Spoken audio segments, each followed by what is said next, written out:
Welcome to the latest edition of Relationship Tips. Today's topic, ego and self-esteem.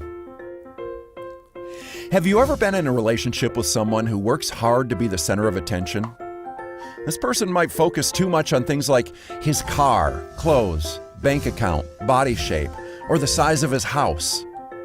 He may often remind you that he's the smartest, most successful, or greatest in many areas of his life.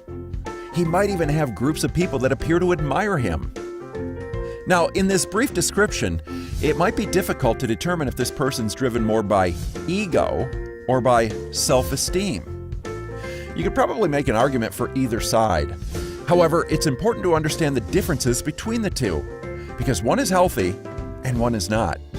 You see, when a person has self-esteem, they are connected to their real self. Their behaviors align with their own core values. They treat themselves and others with respect. They are compassionate and empathetic. They feel comfortable setting healthy boundaries. They are confident, connected, open-minded, and remain curious. A person with self-esteem embraces ideas, people, cultures, and customs that are different from their own. They are comfortable doing the right thing, even when no one is watching. Their behaviors match their internal goodness. They are, in essence, solid as a rock. So, what happens when a person's real self was never supported in childhood? What happens if their caregivers treated them as incompetent, inadequate, unimaginative, or even disappointing? Sadly, the person would start to disconnect from their real self because of a distorted image left from childhood.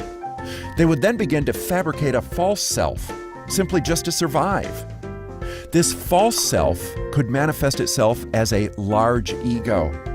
The person with a large ego would work hard to create an appearance that is opposite of the negativity they were fed in childhood. This false self takes a lot of energy to create and maintain, and it's an incredibly fragile facade.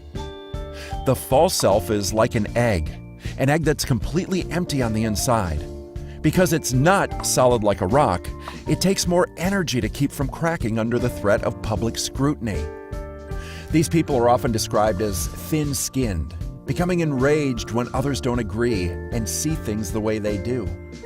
And they sometimes devalue others as a way to make themselves feel more powerful. Now, here's a hard question. Have you ever found yourself behaving in this way? If any of this sounds familiar to you, it could be that your ego is acting as a placeholder until you reconnect with your real self. Until then, you might be treating others the same way you were treated in childhood. So try the following tips. First, know that your real self already lives inside of you. Begin letting go of the negative images that were projected onto you as a child, and strive to behave in a way that matches your core values. Your 4 core values are to improve, to appreciate, to connect, and to protect. Know that any effort to reconnect with your real self will save you a lot of energy in the long run. Why?